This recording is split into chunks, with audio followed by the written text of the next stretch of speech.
My father looked at his own mother, a woman who had worked her fingers to the bone for 50 years, and pointed to the door. "Get out!" he screamed, his voice cracking with a desperation I had never heard before. It was Christmas Eve in Chicago, and the temperature had dropped to 10 degrees below zero.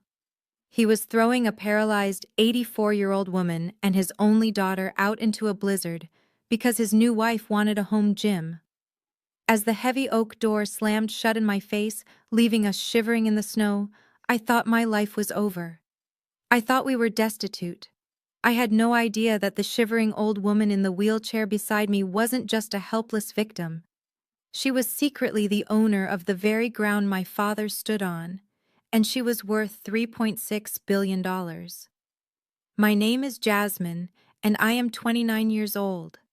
For years, I played the role of the dutiful daughter and the patient caretaker, unaware that my silence was only fueling the monsters in my family. Before I continue this story of cold betrayal and scorching revenge, let me know where you are watching from in the comments below. And if you have ever been underestimated by the people who were supposed to love you unconditionally, hit that like button and subscribe. This story is for anyone who has ever been treated like a burden instead of a blessing. The nightmare began, not with a scream, but with the sharp, deliberate clinking of a fork against fine china. The dining room of my father's colonial mansion was warm, smelling of pine needles and the roast turkey I had spent 6 hours preparing. I was a sous chef at a downtown bistro, and cooking was my love language, my way of trying to buy my father's affection. But as I set the gravy boat down on the lace tablecloth, Jessica, my brother's wife, pinched her nose with 2 manicured fingers. She leaned back in her chair, creating a dramatic distance between herself and my grandmother Hattie, who sat quietly in her wheelchair at the corner of the table. "Raymond," she whined, looking directly at my father. "I am trying to be festive. I really am. But it is impossible to enjoy this expensive turkey when there is that distinct smell of nursing home hovering over the table. Can't we move her to the kitchen?" The room went dead silent. My grandmother, whose left side was paralyzed from a stroke 2 years ago, froze.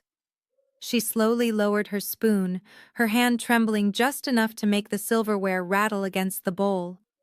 I felt the heat rise up my neck, a mix of humiliation and protective rage. Grandma Hattie was immaculate.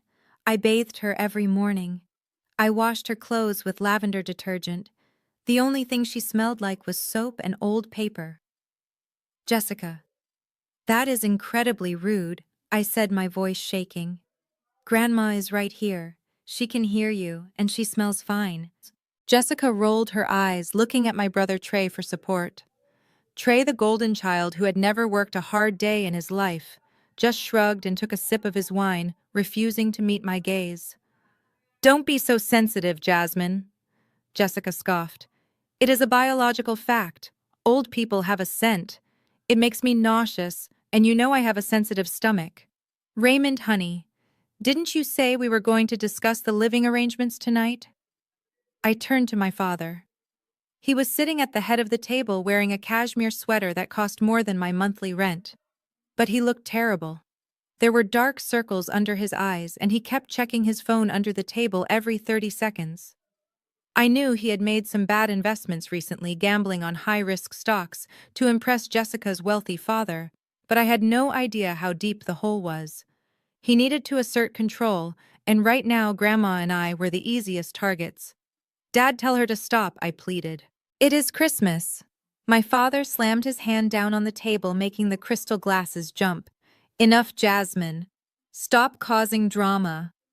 Jessica is a guest in this house, and she is right. The situation is untenable." He reached into his jacket pocket and pulled out a thick cream-colored envelope. He didn't slide it across the table. He tossed it like it was trash. It landed right in my grandmother's mashed potatoes. "What is this?" I asked, reaching for the envelope. My hands were slick with sweat. "It is a solution," my father said, his voice cold and detached. "I have made arrangements for Mother to be transferred to the State Shady Pines facility. They have a bed open tonight. The ambulance is already on its way to pick her up." I felt like I had been punched in the gut.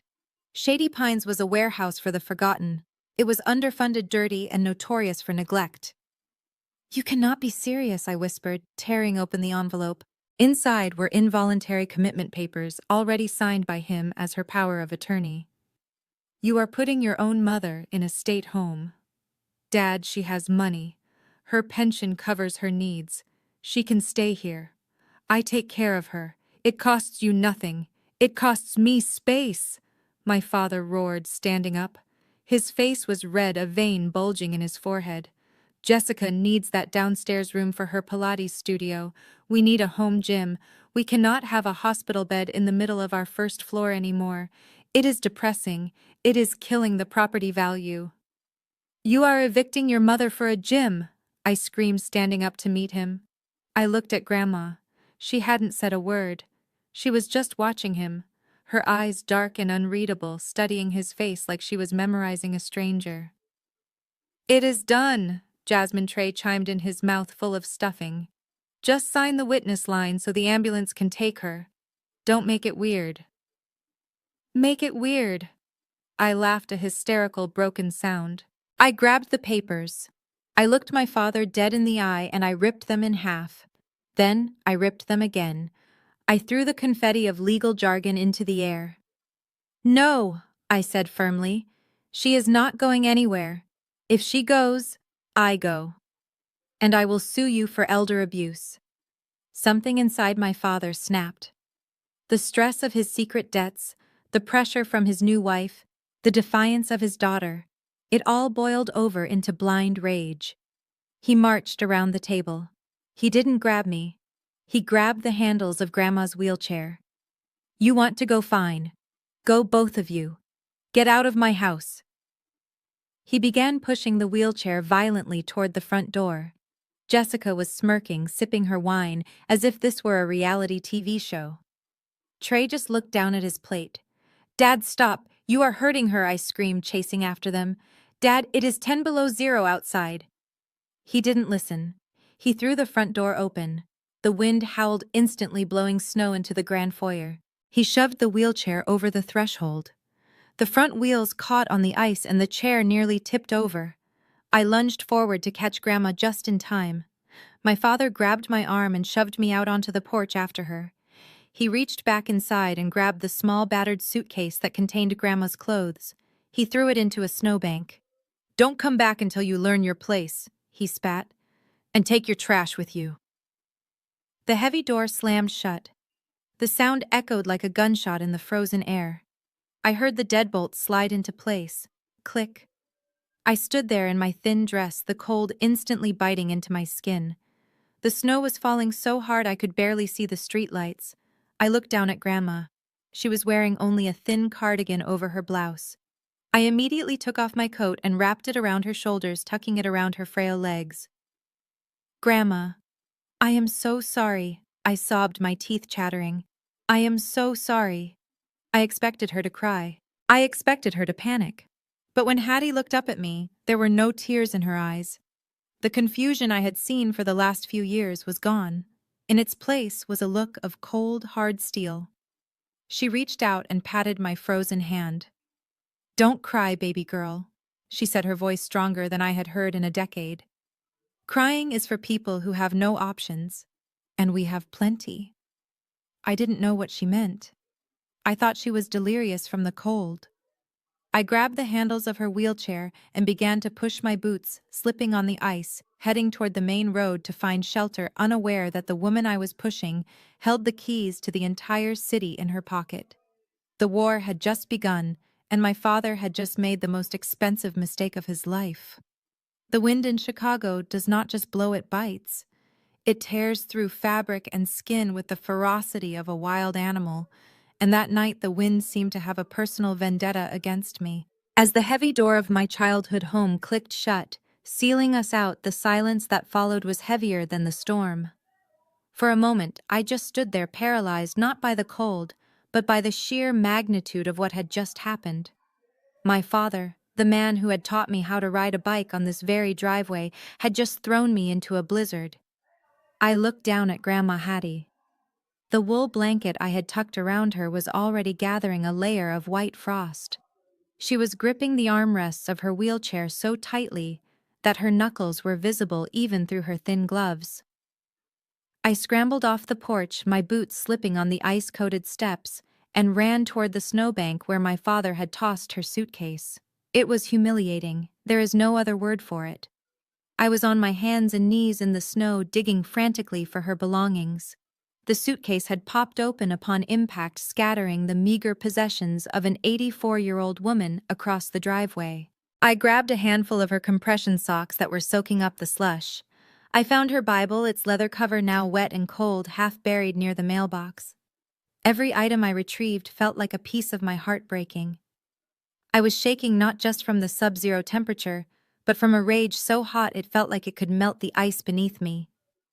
I shoved the wet clothes back into the suitcase and dragged it toward the wheelchair. That is when I felt eyes on me. A prickling sensation on the back of my neck that made me turn around. There, framed in the large bay window of the living room, stood Jessica. The golden light from the chandelier behind her created a halo, making the room look like the warmest, most inviting place on earth. She was holding a glass of red wine, the crystal catching the light. She wasn't looking at her husband or the Christmas tree. She was looking right at me. And she was smiling. It wasn't a broad, evil laugh. It was worse. It was a small, pitying smirk, the kind you give to a stray dog, that you are glad isn't your problem anymore. She raised her glass slightly in a mock toast, a silent farewell to the trash she had finally taken out. I wanted to scream. I wanted to pick up a rock and shatter that window, to shatter her perfect stolen life. But I couldn't. I had a paralyzed woman to save. I turned my back on the warmth I had paid for with years of obedience and grabbed the handles of the wheelchair. "We have to move, Grandma," I said, my voice barely audible over the howling wind. "We have to get to the main road. An Uber will be easier to find there." Pushing a wheelchair through 2 inches of fresh snow is a nightmare I wouldn't wish on my worst enemy. The wheels acted like plows, gathering resistance with every step. My calves burned.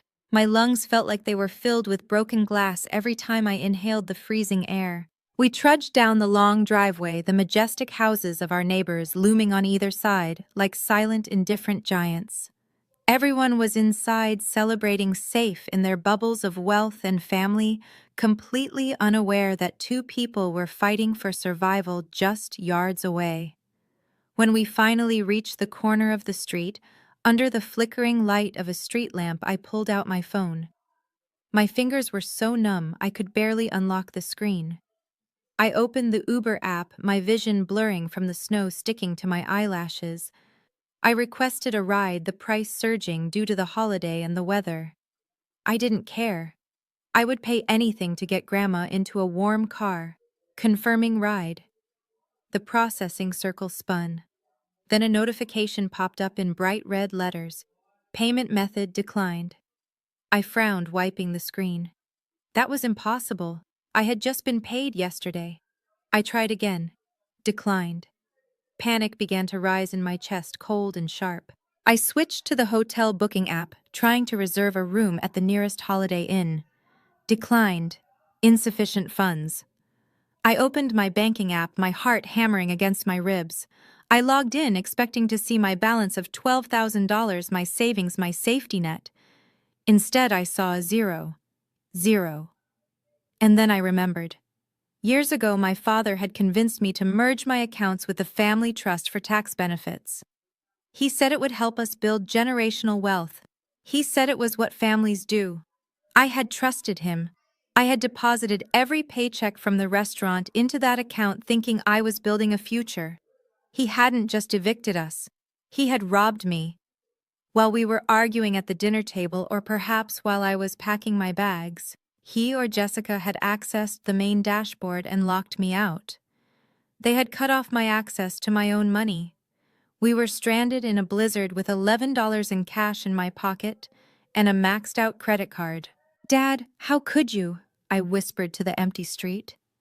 The betrayal hit me harder than the wind. He knew I had nowhere to go. He knew I had Grandma. He wanted us to crawl back. He wanted us broken so completely that we would accept the nursing home just to survive. Jasmine. Grandma's voice came from the chair. It was weak, carried away by the wind. Why have we stopped? I quickly shoved the phone into my pocket, blinking back tears that were threatening to freeze on my cheeks. Nothing. Grandma, just waiting for the signal. We are going to walk a bit further. The reception is bad here. I lied. I couldn't tell her we were destitute. I couldn't tell her that her son was a thief. I gripped the handles again, my determination hardening into something brittle and dangerous. I would push her all the way to downtown if I had to. I would walk until my feet bled before I knocked on that door again. We moved forward, the snow getting deeper, as the plows hadn't come through yet. The sidewalk was uneven, hidden beneath the white blanket. I was exhausted, my body running on adrenaline and spite. I didn't see the crack in the pavement. I didn't see the patch of black ice that had formed over the tree root buckling the concrete. The front left caster of the wheelchair hit the obstruction hard. There was a sickening metallic snap. The chair lurched violently to the left. The rusted metal of the old wheelchair weakened by years of use, and the extreme cold simply gave up. The front wheel sheared off completely. No, I screamed, lunging forward. Gravity was faster than I was. The wheelchair tipped. I threw my body between the chair and the pavement, catching the handle with my shoulder to break the fall, but the momentum was too much. We went down. Grandma slid sideways, the seatbelt holding her in, but her frail body dangling precariously close to the ice. I slammed my knee into the concrete, a jolt of agony shooting up my leg, but I didn't let go of her. Grandma! I scrambled up, ignoring the pain in my leg, and grabbed her, pulling her upright. The wheelchair was useless.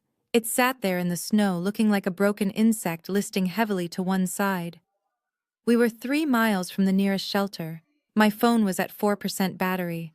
My money was stolen, and now our only means of transportation lay shattered on the ice. The wind howled around us, mocking my failure. I looked at Grandma, snow accumulating on her eyelashes, her face pale as a sheet. We were trapped in the middle of the storm, and for the first time in my life, I didn't just feel alone. I felt hunted. The journey to the motel was a blur of freezing slush and physical agony that I will never forget. With the front wheel of the wheelchair sheared off, I had to tilt the entire metal frame backward, balancing Grandma Hattie's weight on the 2 large rear tires, like I was pushing a dolly loaded with fragile cargo. Every crack in the sidewalk sent a shockwave through my arms, and every gust of wind threatened to blow us over. By the time the flickering neon sign of the Motel 6 came into view, buzzing loudly against the dark sky, I couldn't feel my toes anymore. It was the only place on the highway that I knew might accept cash without a reservation. A place where people went when they wanted to disappear, or when they had nowhere else to go. I left Grandma under the awning, shielded slightly from the biting wind, and stepped into the lobby. The heat hit me like a physical blow, making my frozen skin sting. The night clerk was a man with grease stains on his shirt, watching a game show on a small television behind bulletproof glass. He didn't look up when I walked in, dripping wet and shivering violently. I placed my crumpled bills on the counter, smoothing them out with trembling fingers. $11. I prayed it was enough for a few hours, just enough to keep us from freezing to death until morning. The clerk looked at the money, then at me, his eyes lingering on my expensive dress that was now ruined by mud and salt. He didn't ask questions. He just slid a key across the metal tray and muttered a room number. It was the transaction of the desperate. Room 104 was located around the back, facing the highway. The door stuck swollen from the dampness, and I had to throw my shoulder against it to force it open. The smell hit us immediately.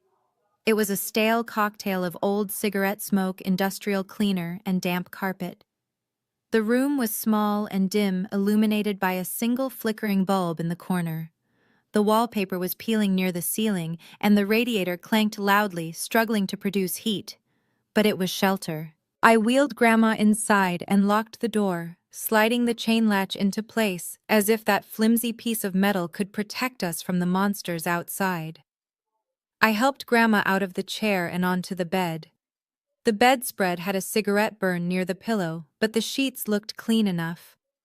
I took off her wet shoes and began rubbing her feet, trying to bring the circulation back. My own hands were red and raw, but I didn't care. I felt a crushing weight of guilt settling in my chest, heavier than the snow outside. I was supposed to protect her. I was 29 years old, a grown woman, and I had allowed my father to throw us away like garbage. I looked at Hattie sitting there in her mismatched layers, her silver hair disheveled, and I broke. I slid to the floor, burying my face in the scratchy blanket covering her knees. The sobs came out of me in jagged, ugly gasps. "I am so sorry, Grandma," I cried, my voice muffled by the fabric. "I failed you. I don't know what to do. I have no money. I have no car. He took everything. We are going to die out here." I waited for her to pat my head, to offer some confused, senile comfort like she usually did. But she didn't move. She sat perfectly still. The silence in the room stretched out, filled only by the hum of the mini-fridge and the rushing cars on the highway. I wiped my eyes and looked up at her. She wasn't looking at me. She was looking around the room, her eyes scanning the peeling paint, the broken lock on the window, the water stains on the ceiling. It wasn't the look of a frightened old woman. It was the look of a building inspector surveying a demolition site. There was a sharpness in her gaze that I hadn't seen in years, a clarity that sent a shiver down my spine that had nothing to do with the cold. Before I could ask her what was wrong, the silence was shattered by a jarring electronic sound. My phone. I pulled it out of my pocket. The screen was cracked from when I fell, but the name flashing on the display was clear. Dad.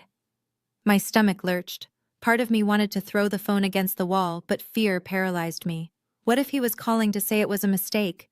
What if he was coming to get us?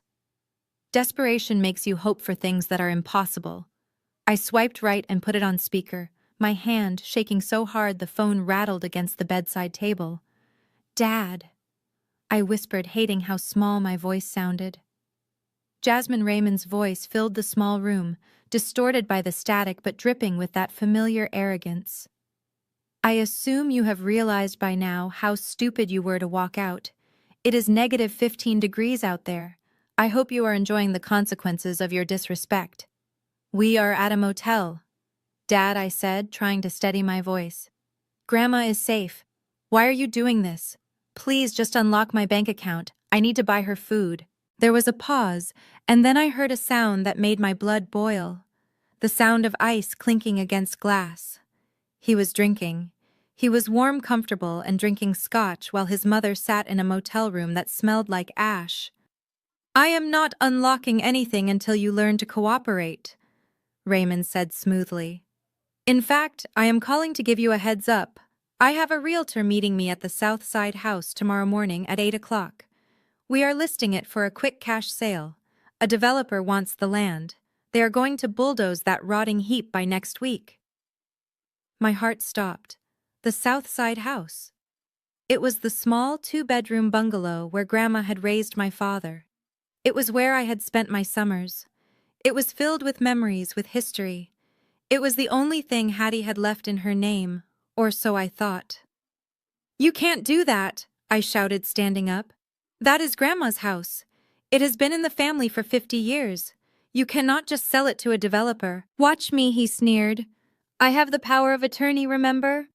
Or at least I will once you sign the addendum I emailed you. And if you don't show up tomorrow morning to sign it, I am calling the police. I will tell them you kidnapped a vulnerable adult. I will tell them you took my mother from her home against medical advice and dragged her into a blizzard. You will go to jail, Jasmine. And she will go to the state home anyway. So do we have a deal?" The cruelty was breathtaking. He had planned this. He was using the police, the system, and his own mother as leverage to cover his debts. He was going to erase our entire history for a quick check. I felt the walls closing in. I was trapped. If I refused, I went to jail. If I agreed, he won. "Dad, please," I begged, tears streaming down my face again. "Don't do this. That house is all she has. It is a tear down, Jasmine. It is garbage, just like that attitude of yours. You have until 8 a.m. Bring her to the house, sign the papers, and maybe I will let you have your car keys back. I opened my mouth to scream, to curse him, to beg. I didn't even know what I was going to do. But suddenly a hand reached out. It was a hand covered in liver spots and thin, papery skin, but the grip was surprisingly firm. Grandma Hattie reached over and grabbed my wrist. I looked down at her, startled. Her head was held high. Her posture had changed completely. She wasn't slumped over anymore. Her chin was lifted, her jaw set in a line of granite. The fog of age and infirmity had vanished from her eyes, replaced by a burning, terrifying intelligence. She didn't look at me. She looked at the phone glowing on the bedside table.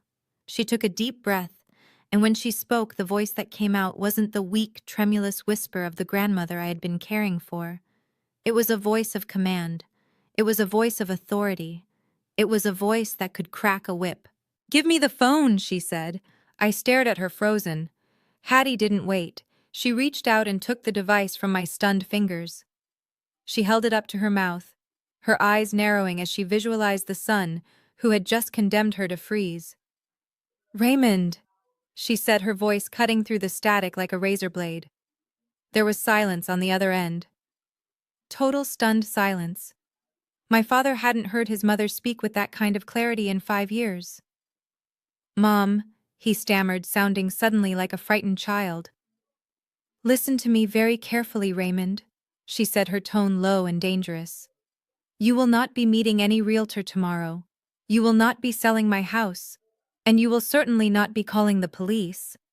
"Mom, you are confused." Raymond tried to regain his composure, his voice rising nervously. "You don't understand the financial reality. I understand more than you could ever imagine, you ungrateful, greedy little boy." She snapped, the insult landing with the weight of a gavel. "You think you hold the cards. You think you have the power because you stole a few $1,000s from your daughter. You have no idea who you are dealing with." She paused, letting the fear sink in on the other end of the line. "You want to talk about assets, Raymond? Let's talk about assets. But we are not going to do it over the phone. I am coming for you. And when I am done, you will wish you had left me in the snow." She tapped the red button, ending the call with a finality that made me jump. She tossed the phone onto the bedspread and turned to me. The transformation was complete. The frailty was gone, replaced by a terrifying calm. "Jasmine," she said, pointing to her battered suitcase. "Open the lining in the bottom. There is a Nokia phone stitched inside. Get it. We have a call to make. And wipe your face. We don't have time for tears. We have an empire to reclaim." I stared at the ancient Nokia phone resting in the palm of my hand. It was a relic from another era, heavy and brick-like, hidden beneath the lining of my grandmother's suitcase like a piece of contraband. For a moment, I just looked at it, confused by the weight of it and the absurdity of the situation. The storm was raging outside, rattling the thin window pane of our motel room, and my father's cruel ultimatum was still ringing in my ears.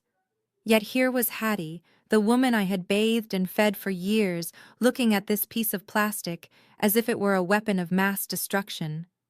"Hand it to me, Jasmine," she said again. Her voice was steady, stripping away the last remnants of the frail old woman I thought I knew. I placed the phone in her hand. I expected the battery to be dead after sitting in a suitcase for who knows how long, but Hattie pressed the power button, and the small monochromatic screen flickered to life with a bright green glow. Full battery. She didn't hesitate. Her fingers, which I had watched tremble over a spoon of soup just hours ago, moved with the dexterity of a concert pianist. She punched in a sequence of numbers that was far too long to be a standard telephone number. She held the device to her ear, her eyes fixed on the peeling wallpaper across the room. I sat on the edge of the bed, hugging my knees, terrified that the stress of the eviction had finally caused her to snap. I prepared myself to comfort her when no one answered or when she started talking to a dial tone. But then she spoke. "Eagle One to command," she said. Her tone was clipped, professional, and terrifyingly cold. "Identify Alpha 01. My mouth fell open. I watched in stunned silence as she paused, listening to a voice on the other end that I couldn't hear. She nodded once, her jaw set. Code red. She stated the words, dropping into the silence of the room like lead weights. Reactivate Phoenix Protocol immediately. I have been compromised. Location is the Motel 6 off Interstate 94. Exit 32. I need a full extraction team. You have 20 minutes. She lowered the phone and pressed the end call button with a decisive click. Then she placed it gently on the nightstand next to the Gideon Bible. She turned to me, and for the first time that night, a small, genuine smile touched her lips. It wasn't the vacant smile of the grandmother I knew. It was the smirk of a woman who had just checkmated an opponent who didn't even know he was playing the game. "Grandma," I whispered, my voice trembling. "Who did you just call? What is the Phoenix Protocol?" Hattie sighed, shifting in the bed. She reached out and took my hand, her grip warm and strong. "Jasmine, there are things about me that I have kept buried for a very long time. Things I had to hide to protect this family, and eventually to protect myself from them." "But you are sick," I stammered. "The stroke, the paralysis." "I had a stroke, yes," she admitted. 5 years ago. It was mild. I recovered about 90% of my mobility within 6 months. I stared at her, my mind reeling. 6 months? But I have been lifting you in and out of bed for 5 years. I have been pushing that chair. I have been cutting your food. "I know," she said softly, her eyes filling with a sudden sadness. "And every time you did, every time you wiped my face or read to me when you were too tired to keep your eyes open, you were proving something to me. You were proving that you loved Hattie the person, not Hattie the bank account." "I don't understand," I said, feeling a mix of relief and betrayal. "Why would you pretend? Why would you let Dad treat you like a burden if you could walk? Why let him scream at you?" "Because I needed to know," she said, her voice hardening. "When your grandfather died, he left us with more than just that little house on the south side. He left an empire, Jasmine. But money is like poison to a weak soul. I watched your father grow up. I watched him become greedy. I watched him become entitled. When I got sick, I saw a flicker of something dark in his eyes. He didn't see a mother who needed help. He saw an obstacle to his inheritance." She squeezed my hand tighter. "So I decided to test them. I decided to play the part of the helpless invalid. I wanted to see who would stand by me when I had nothing to offer but my company. I wanted to see if my son would care for me out of love, or if he would wait for me to die like a vulture circling a carcass." She looked toward the door, her expression darkening. "I gave Raymond 5 years. 5 years to show me 1 ounce of compassion. 5 years to prove he was a man.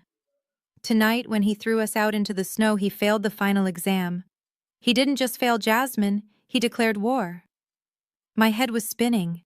The woman sitting before me wasn't just my grandmother, she was a strategist. She had endured 5 years of humiliation, of being talked down to by Jessica, of being ignored by Trey just to measure the content of their characters. And I was the only one who had passed. "So the money," I asked, my voice barely a whisper. "The house." "The house is just a prop," she said dismissively. "I own the block. I own the building Raymond works in. I own the hotel we are about to check into. And as of tomorrow morning, I am going to remind your father exactly who pays his salary." She sat up straighter, smoothing down her disheveled cardigan. "Now help me with my hair. I refuse to let my security team see me looking like a refugee." We spent the next 15 minutes in a surreal state. I combed her hair with my fingers, trying to make her presentable while my mind raced with a million questions. I looked at this woman, this secret billionaire in a Motel 6, and I felt a surge of pride so intense it almost brought me to my knees. We weren't victims. We were wolves in sheep's clothing, and the sheep had just made a fatal mistake. Exactly 20 minutes after the call, the room was illuminated by blinding white lights cutting through the thin curtains. The hum of powerful engines vibrated through the floorboards. I walked to the window and peered through the crack in the drapes. My breath caught in my throat. The desolate, snow-covered parking lot of the motel had been transformed into a scene from a presidential motorcade. 3 massive black Cadillac Escalades were parked in a precision formation right outside our door. The vehicles were pristine, their polished paint gleaming under the harsh motel lights, a stark contrast to the rusted sedans and pickup trucks parked nearby. As I watched the doors of the vehicles opened in perfect synchronization, 6 men stepped out. They were giants wearing immaculate black suits and long wool coats despite the freezing wind. They wore earpieces and moved with a fluidity that screamed military training. They didn't look like chauffeurs. They looked like a private army. The night clerk, the man with the grease stains who had barely looked at me earlier, was now standing in the doorway of the lobby, his mouth hanging open, his game show forgotten. The lead security officer, a man with broad shoulders and a shaved head, approached our door. He didn't bang on it. He knocked 3 times, precise and firm. "Open it, Jasmine," Hattie said. She was sitting on the edge of the bed, her back straight, her hands folded in her lap. She looked regal even in her old clothes. I unlocked the door and swung it open. The cold air rushed in, but it didn't feel biting anymore. It felt like the winds of change. The lead officer stepped into the doorway. He took in the shabby room, the peeling paint, and me standing there in my ruined dress. His expression remained stoic, but his eyes softened slightly when they landed on Hattie. He removed his leather gloves and bowed his head, a gesture of profound respect. "Madam President," he said, his voice deep and resonant, "we have secured the perimeter. The suite at the Ritz is prepared. We are ready to take you home." Hattie nodded slowly. "Thank you, Marcus. It is good to see you." She looked at me and then down at the broken wheelchair in the corner of the room. "Leave it," she commanded. "We won't be needing that anymore." Marcus signaled to the other men. 2 of them stepped forward ready to assist, but Hattie waved them off. With a grunt of effort, she pushed herself up from the bed. My instinct was to rush to help her, but she held up a hand. She stood on her own 2 feet, shaky but determined. She took 1 step, then another, walking toward the door on her own terms for the first time in half a decade. As we walked out into the swirling snow, flanked by our protective detail, I looked back at the motel room one last time. We were leaving behind the poverty, the fear, and the helplessness. We were stepping into a new reality. I climbed into the back of the warm leather interior of the lead SUV, sitting next to the woman who had just rewritten our destiny. As the convoy pulled away, leaving the motel in the rearview mirror, I knew one thing for certain. Raymond thought he had thrown away trash. He was about to find out he had thrown away the bank. The silence inside the armored Cadillac Escalade was absolute. It was a vacuum that sucked away the howling wind and the chaos of the night, leaving only the soft hum of climate control and the smell of rich leather. I sat there, my hands still red and raw from the cold, clutching the seatbelt like a lifeline. Next to me, Grandma Hattie stared out the tinted window as the city of Chicago blurred past. We were no longer moving through the city as victims. We were gliding through it like predators in the dark. 10 minutes later, the convoy pulled into the private underground entrance of the Four Seasons Hotel. I had walked past this building 1,000 times on my way to culinary school, looking up at its towering glass facade and wondering what life was like for the people inside. Tonight, I didn't have to wonder. A team of staff was waiting for us by the elevator, their heads bowed in deference. They didn't look at my muddy boots or my ruined dress. They looked only at Hattie, treating her with the reverence usually reserved for royalty or heads of state. We ascended 50 floors in seconds. When the doors slid open to the presidential suite, I literally stopped breathing. The room was larger than the entire house I had just been evicted from. Floor-to-ceiling windows offered a panoramic view of the frozen city below, the lights twinkling like diamonds scattered on black velvet. A fire was already roaring in a marble fireplace that was big enough to stand in. Hattie didn't gasp. She didn't marvel at the opulence. She simply walked over to the fireplace, leaning on her cane, and warmed her hands. "Harrison," she said, her voice echoing slightly in the vast room. "I want room service. lobster bisque, a medium-rare ribeye, and a bottle of the 1996 Cabernet. And get Jasmine some clothes that don't smell like a Motel 6. A man in a sharp gray suit who had been waiting in the shadows of the suite stepped forward. This was Harrison, the lawyer I had seen earlier. He nodded efficiently. Already done, Madam President. The stylist is waiting in the guest wing. I stood there feeling like an imposter in my own life. Grandma? I whispered, approaching her slowly. This place costs $10,000 a night. How are we paying for this? Hattie turned to me. The firelight danced in her eyes, making them look fierce and young. We are not paying for it, Jasmine. We own it. I blinked, sure I had misheard. You own the suite? No, darling. She smiled, a small, dangerous curve of her lips. I own the hotel. Before I could process that impossible statement, Harrison cleared his throat. He walked over to the massive mahogany dining table and placed a silver briefcase on top of it. The click of the latches opening sounded like a gunshot in the quiet room. Ms. Jasmine Harrison said, his tone serious and professional. It is time you understood the scope of what we are dealing with. Your grandmother, Hattie Mae Brooks, is the sole beneficiary and chairperson of the Pegasus Trust. He spread a large map of downtown Chicago across the table. It was color-coded. Huge swaths of the city were highlighted in blue. Every building you see in blue belongs to the trust, Harrison explained, tracing his finger along the famous skyline. The office tower your father works in blue. The shopping district where Jessica buys her designer bags, blue. The medical center where you were born, blue. I stared at the map, my knees shaking. It wasn't just a few properties. It was an empire. The total valuation of the portfolio as of the market close this afternoon is $3.6 billion, Harrison stated calmly, as if he were discussing the weather. And that does not include the liquid assets in the offshore accounts. $3.6 billion. The number was so big, it felt abstract. I looked at Hattie. She was just an old woman in a cardigan a few hours ago. Now she was a titan. But why, I asked, my voice trembling. Why live in that little house on the south side? Why let Dad treat you like that? Because comfort breeds weakness, Hattie said, sitting down at the head of the table.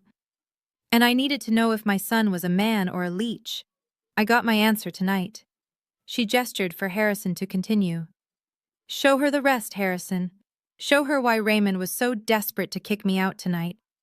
Harrison pulled another document from the briefcase. It was a property deed. I recognized the address immediately. It was the address of the colonial mansion in the suburbs, the house where I grew up, the house where Raymond and Jessica were currently sleeping warm and smug. You think that is your father's house? Harrison asked gently. I nodded. He talks about it all the time. He says he built it. He says it is his legacy. Harrison shook his head. It is a lie. That house is owned by a shell company called HM Holdings. Hattie Mae Holdings. Your father has never owned it. He has been allowed to live there rent-free for 20 years as a kindness from your grandmother. He is a tenant, Jasmine. A tenant at will. My jaw dropped. The arrogance, the pride, the way Raymond lorded that house over everyone, it was all fake. He was a squatter in a mansion funded by the very woman he called a burden.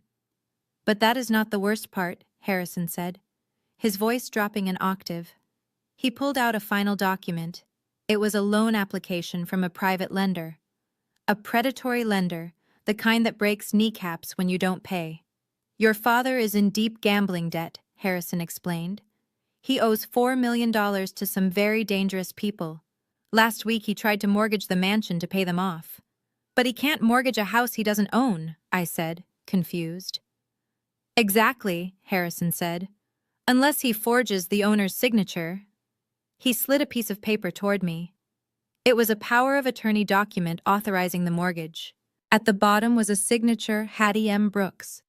I looked at the signature, then at my grandmother. I didn't sign that, Hattie said coldly. He forged it, I whispered, the realization making me nauseous. He committed a felony. He did, Harrison confirmed. And the lender accepted it. The funds were released to him yesterday. But here is the catch. The terms of the loan require the property to be occupied by the borrower. That is why he needed to get rid of Hattie. If the lender found out the actual owner was living there and disputing the title, the loan would be called in immediately. He evicted us to cover up a crime, I said, anger replacing my shock. He evicted us because he is desperate, Hattie corrected. And desperate men make mistakes. Harrison checked his watch. The lender he used has a clause. If there is any discrepancy in the title or occupancy, the loan enters default within 48 hours. So what does that mean for him, I asked. Hattie leaned forward, the firelight casting long shadows across her face. It means, my dear granddaughter, that we don't have to sue him. We don't have to fight him. We just have to make one phone call to the lender and tell them the truth. When we do that, the loan is revoked.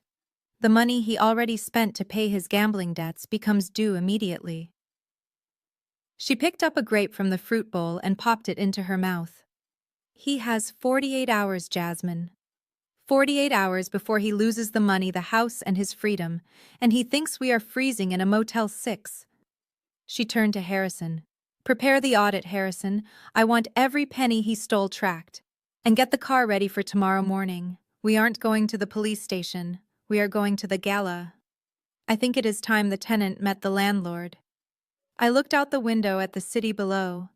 Somewhere out there, my father was sleeping soundly, thinking he had won.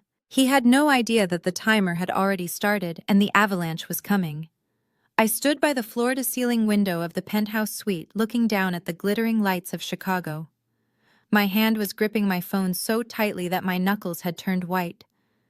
The anger inside me was a physical thing, a burning knot in my chest that demanded release. I turned back to the room where my grandmother sat calmly sipping a cup of herbal tea. We need to call the police right now, I said, my voice shaking with adrenaline. We have the proof, Grandma. Harrison showed us the forged documents. Raymond committed fraud. He stole from you. He threw us out into a blizzard. If we call 911, they will arrest him tonight. I want to see him in handcuffs. I want to see Jessica cry as they drag him away. Hattie set her teacup down on the saucer with a gentle clink. The sound was incredibly loud in the quiet luxury of the room. She looked at me, her eyes clear and sharp, devoid of the confusion she had feigned for so long. Sit down, Jasmine, she said softly. But Grandma, he is getting away with it, I protested, pacing across the plush carpet. Every minute we wait is a minute he thinks he won. I said sit down, she repeated. Her voice didn't rise, but the command was absolute. It was the voice of a woman who had run a billion-dollar empire from the shadows. I stopped pacing and sat on the edge of the velvet sofa opposite her. Hattie leaned forward, resting her hands on her cane. You are thinking like a victim, Jasmine, she said. A victim wants immediate relief. A victim wants the bad man to go away. But I need you to think like a CEO. I need you to think like a general. She gestured to the city below us. If we arrest him tonight, what happens? He gets booked. He calls Jessica's wealthy father to post bail. He hires a slimy defense attorney who spins a story about how he was just trying to manage his senile mother's assets because she was mentally incompetent. He plays the martyr. He tells the world he was the dutiful son trying to save the family estate from a greedy daughter. The legal battle drags on for years. He stays in that house. He keeps his reputation. I stared at her. I hadn't thought about that. Raymond was a master manipulator. He could twist anything. So what do we do? I asked. Let him get away with it. No. Hattie smiled, and it was a cold, terrifying expression. We don't just want to stop him. We want to destroy him. We want to make sure that when he falls, there is no safety net to catch him. We want to burn his reputation so thoroughly that not even a McDonald's would hire him to flip burgers. She pointed to the calendar on the tablet Harrison had left on the table. Tomorrow night is the Winter Gala. Raymond has been talking about this for months. He is planning to announce his merger with Jessica's father's company. He is going to stand on a stage in front of the city's elite, the investors, the press, and claim that he is the heir to the Brooks legacy. He is going to climb to the very top of the mountain tomorrow night. She leaned back, her eyes gleaming. And that is when we push him off. Public humiliation, Jasmine. Irrefutable proof shown to the very people he is trying to impress. When we are done, he won't just be a criminal. He will be a pariah. I felt a shiver run down my spine. It was brutal. It was calculated. And it was brilliant. Harrison the lawyer stepped back into the room. He was carrying a fresh stack of files. "Madam President," he said, "we have completed the forensic audit of your son's personal accounts. It is worse than we thought." "How much?" Hattie asked. Harrison handed a tablet to me. I looked at the screen and gasped. The numbers were staggering. "He is not just in debt to the loan sharks," Harrison explained. "He has been siphoning money from Jessica's accounts, too. He created fake invoices for home renovations that never happened. If she finds out, she will divorce him before the handcuffs are even on." "And Trey?" I asked, dreading the answer. My brother had been cruel, but he was still my little brother. Harrison swiped to the next page. "Trey has a gambling problem too, but it is sports betting and crypto scams. He owes 6 figures to bookies in Vegas. That is why he is so desperate for the house to be sold. Raymond promised him a cut of the sale to clear his debts." I lowered the tablet. It all made sense now. The cruelty, the rush to evict us, the desperation in Raymond's eyes. They weren't just mean, they were drowning. They needed Hattie's money like oxygen. "Good," Hattie said, nodding with satisfaction. "Desperate men are predictable. They will be at that gala tomorrow, confident that the house sale is going through. They will be celebrating." She turned to me. "Jasmine, for years you have been a sous chef. You have taken orders. You have stayed in the background. That ends tonight." She picked up a heavy fountain pen and slid a document toward me. "This is the charter for the Hattie Mae Foundation. It controls over $500 million in charitable assets. I am appointing you as the interim executive director effective immediately." My hands shook as I reached for the pen. "Grandma, I don't know if I can do this. I cook food. I don't run foundations." "You have integrity," Hattie said firmly. "You have a heart. Those are the only 2 things you cannot teach. The rest, you hire people like Harrison to handle the math. Sign it." I looked at the paper. I looked at the woman who believed in me when my own father didn't. I took a deep breath, gripped the pen, and signed my name. The ink was dark and permanent. As I finished the signature, I felt something shift inside me. The scared girl who had been thrown out in the snow was fading. A new Jasmine was taking her place. Just then, my phone buzzed on the coffee table. The screen lit up with a notification. It was a text message. I glanced at it and my blood ran cold. It was from Jessica. I picked up the phone and read the message aloud, my voice dripping with disbelief. "Hey Jasmine," the text read. "I heard you are staying at a cheap motel. Tough break. Look, the catering service for the gala tomorrow just had a dishwasher quit. If you want to make some quick cash, I can get you in. $50 an hour to wash dishes and clear tables. But you have to wear a uniform and stay in the kitchen. I don't want you embarrassing Raymond in front of his partners. And don't bring the old lady." I looked up at Hattie, fury rising in my throat. The audacity. She wanted me to scrub plates at the very party where my father was celebrating stealing my inheritance. "I am going to tell her to go to hell." I spat, my thumbs hovering over the keyboard. Hattie reached out and covered my hand with hers. "No," she said.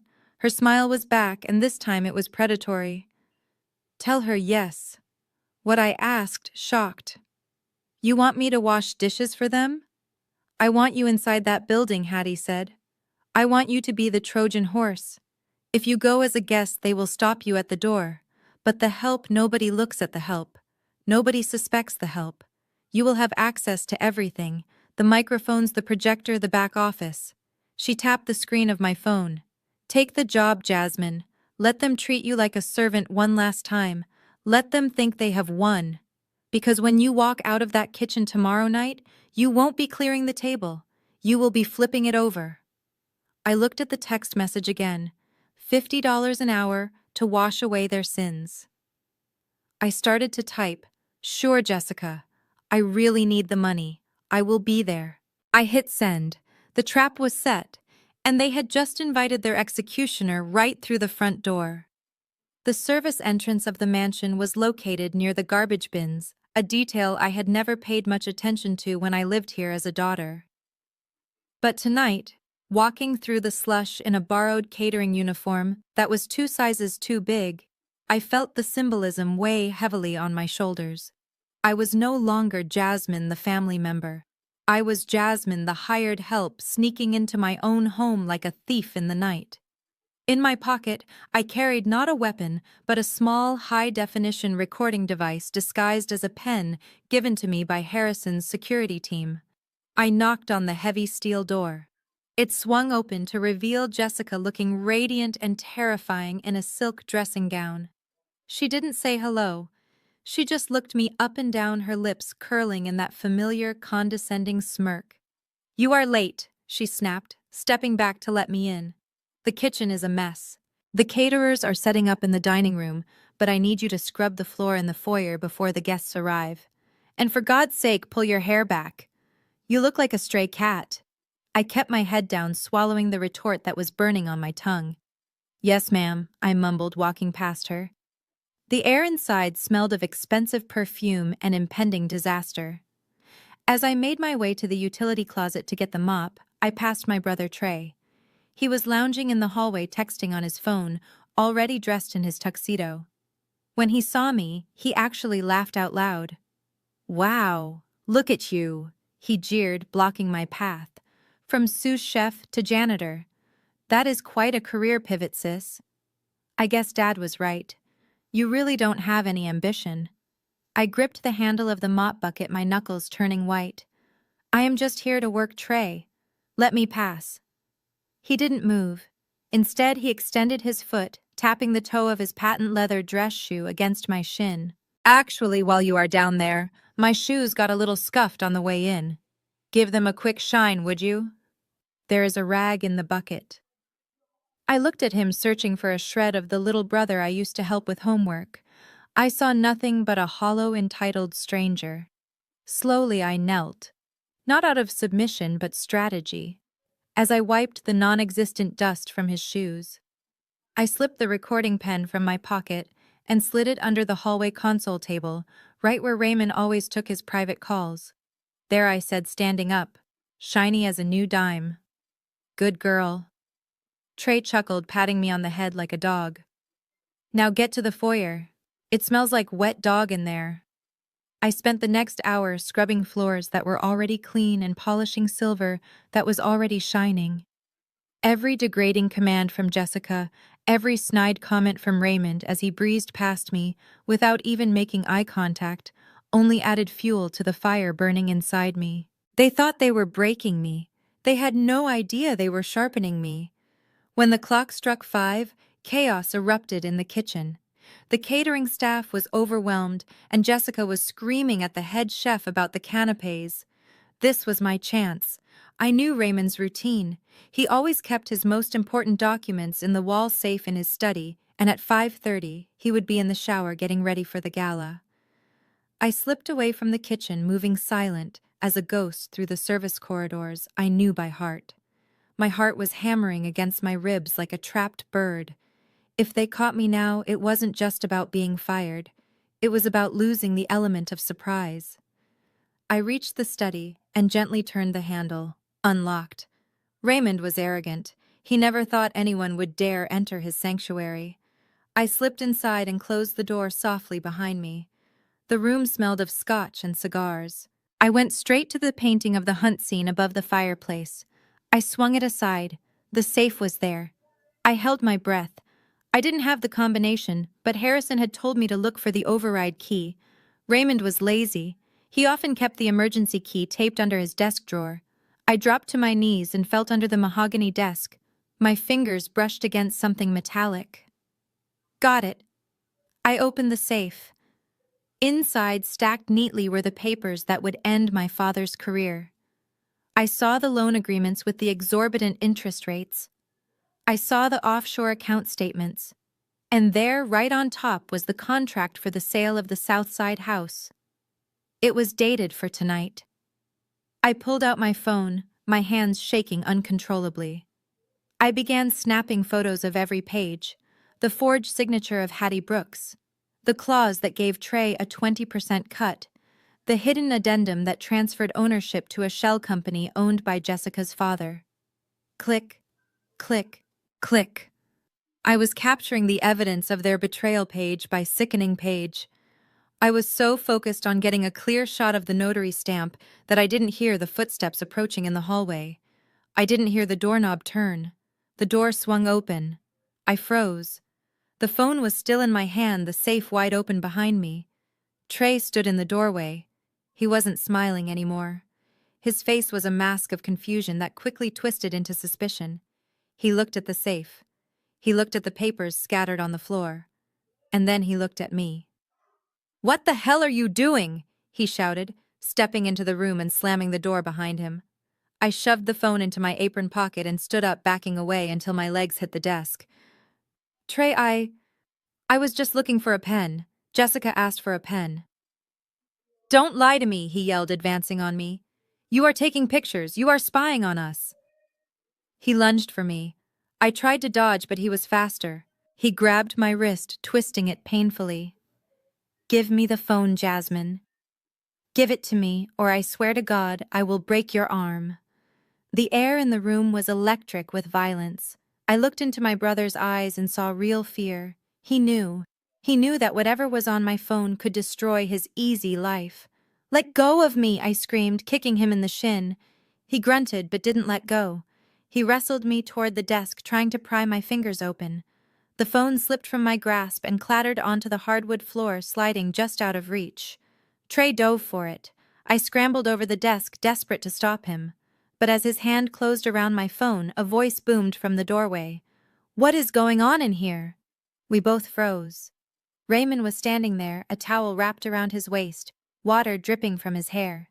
He looked from the open safe to Trey, holding my phone, and finally to me, trembling in my oversized catering uniform. His eyes narrowed, and for the first time I saw true danger in them.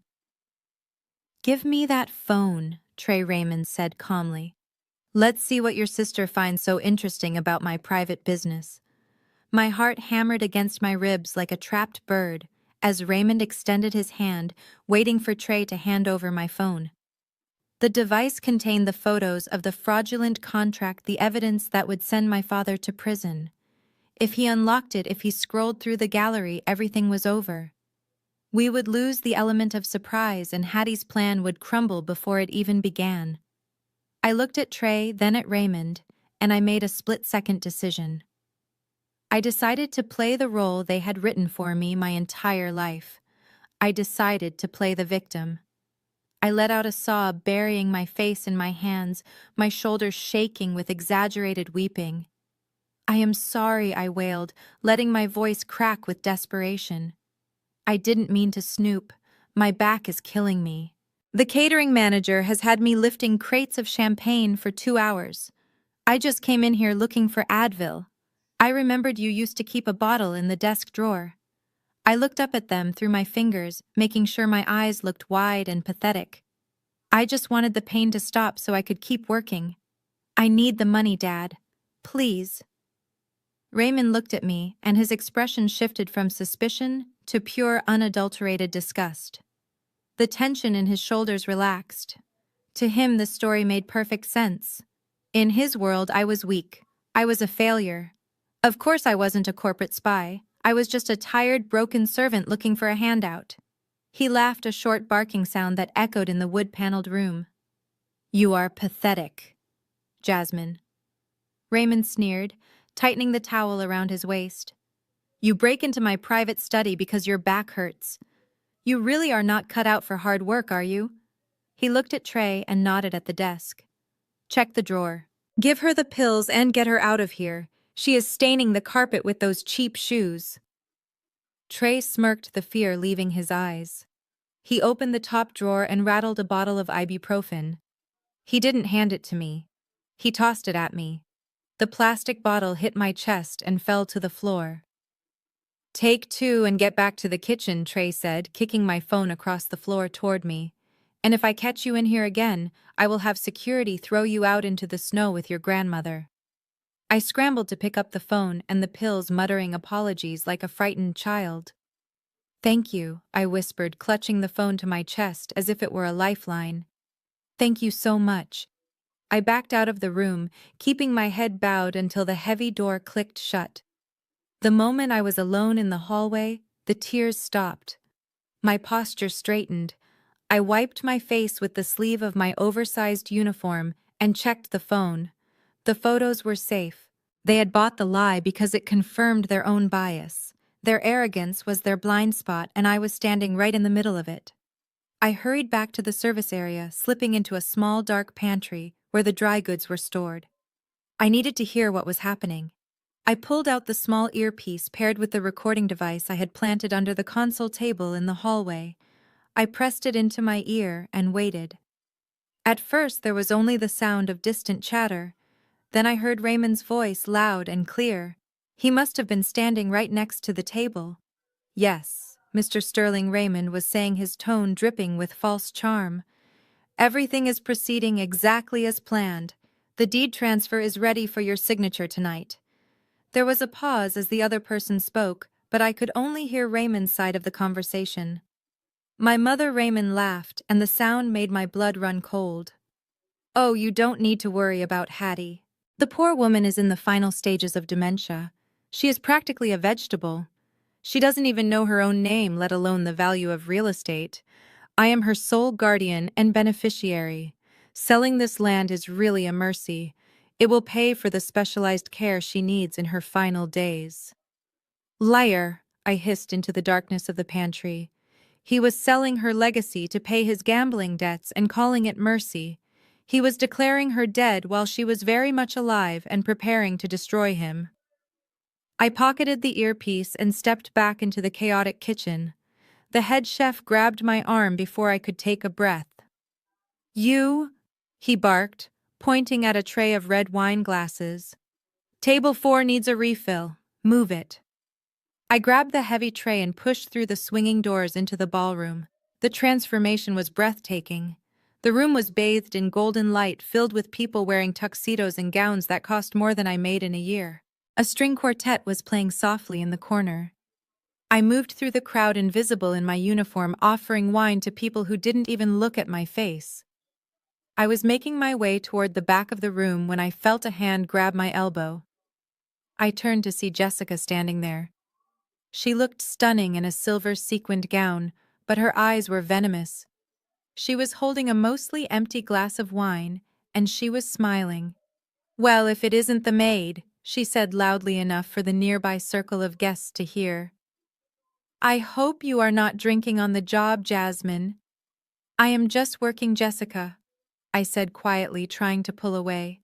"Please let me do my job." "But you are so clumsy," she said, her voice dropping to a mock whisper. "Remember how you dropped your life savings into a joint account with your daddy? Oops." Before I could react, she tilted her hand. The remaining red wine in her glass splashed across the front of my white catering jacket. It soaked through instantly, a dark blood-like stain spreading across my chest. "Oh no," Jessica gasped theatrically, bringing a hand to her mouth. "Look what you did." "You are such a mess, Jasmine. You can't even hold a tray straight." The guests around us chuckled.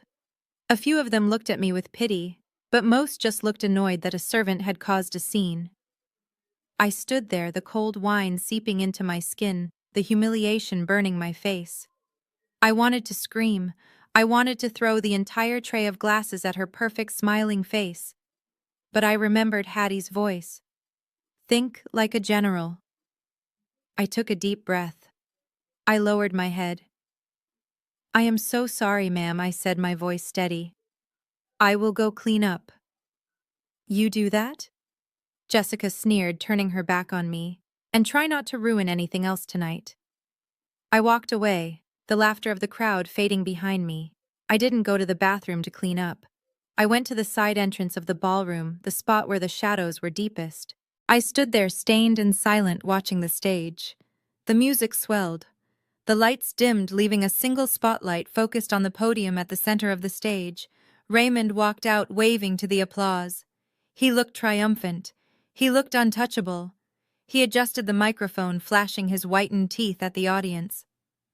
"Ladies and gentlemen," Raymond boomed, his voice amplified across the hall. "Thank you for joining me on this historic night.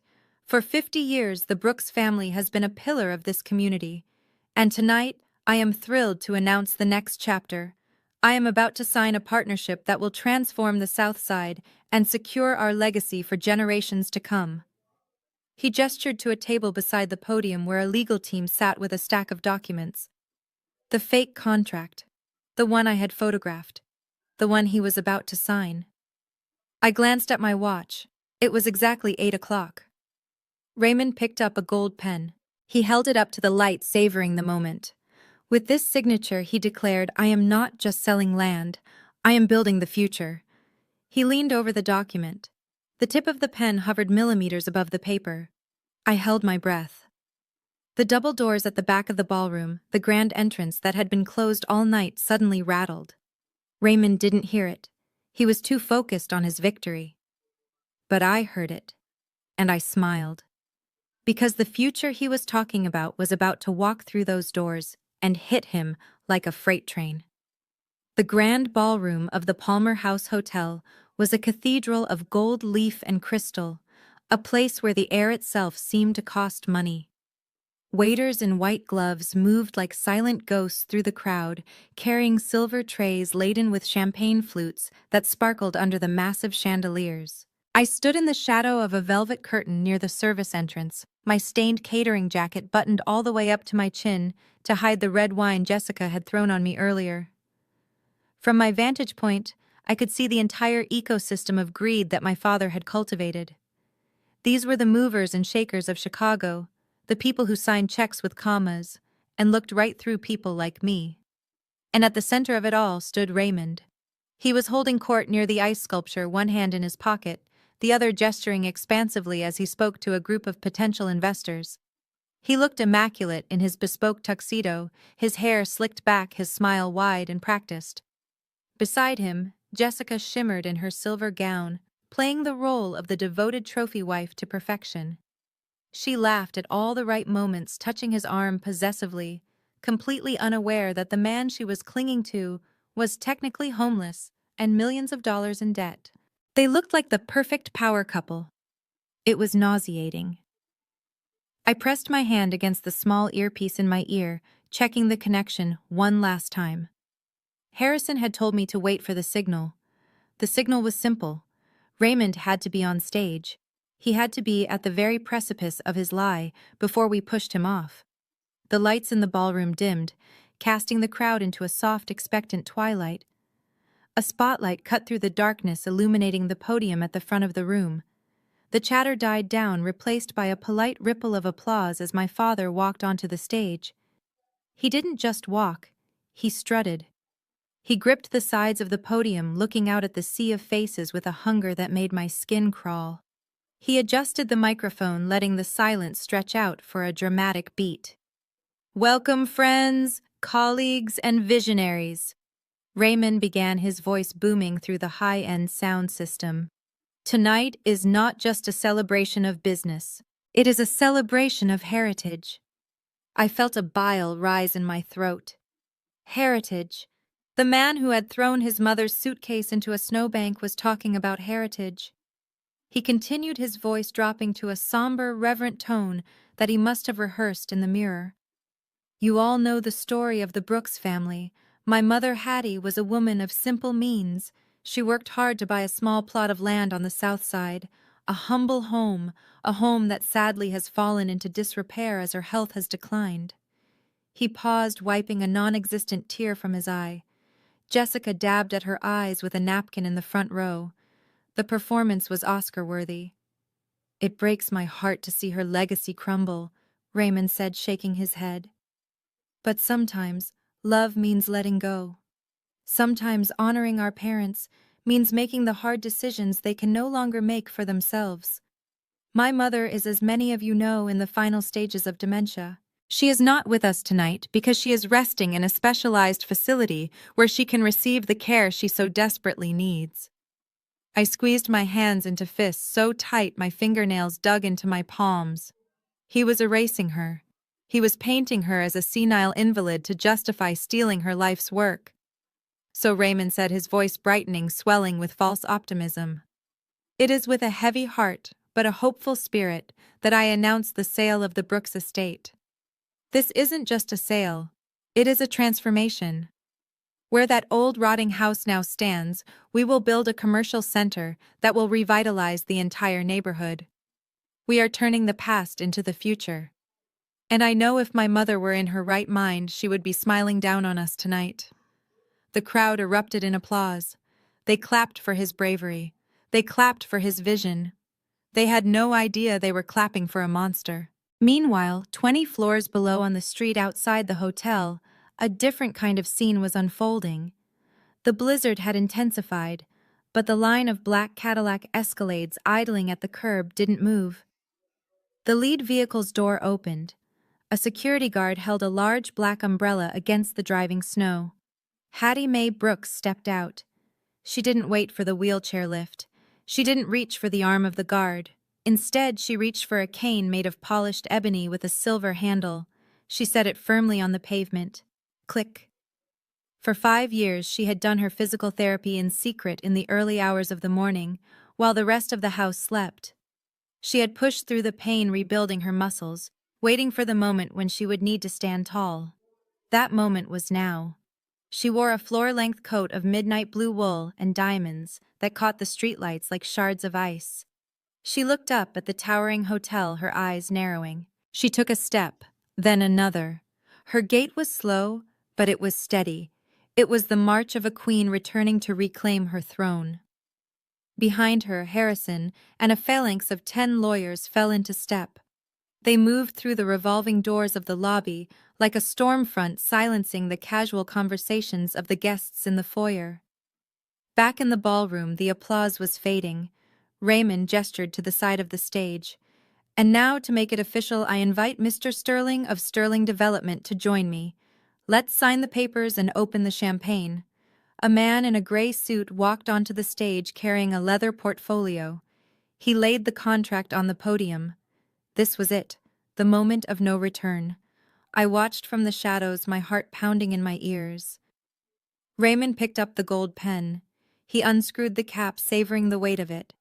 He looked at Jessica in the front row and winked. She blew him a kiss. Raymond leaned over the document. The tip of the pen hovered over the signature line. The room went silent, anticipating the scratch of ink on paper that would seal the deal. I looked at my watch. 3, 2, 1. Suddenly, a loud, heavy thud echoed through the ballroom. Then another. It sounded like a gavel striking a sounding block. Thud, thud, thud. Raymond looked up, annoyed. The sound was coming from the double doors at the very back of the room, the doors that had been locked all night. Then darkness. Every light in the ballroom cut out simultaneously. The chandeliers went black. The spotlight died. The room was plunged into pitch blackness. Gasps and screams erupted from the crowd. I heard glass breaking as someone dropped a drink. Raymond's voice rang out in the dark, high and panicked. "What is going on? Get the backup generator running. Who turned off the lights?" Then a sound cut through the panic. It was the screech of feedback from the microphone system, followed by a voice. But it wasn't Raymond's voice. And it wasn't coming from the stage. It was coming from everywhere. It was coming from the main speakers, loud, clear, and terrifyingly familiar. "Put the pen down, Raymond." The room froze. The silence that followed was heavy, suffocating. "That contract is void," the voice continued, echoing off the high ceilings, "because you cannot sell what you do not own." A single beam of light cut through the darkness from the back of the room. It wasn't a spotlight. It was a high-powered tactical flashlight held by a security guard. The beam hit the double doors. They swung open with a crash.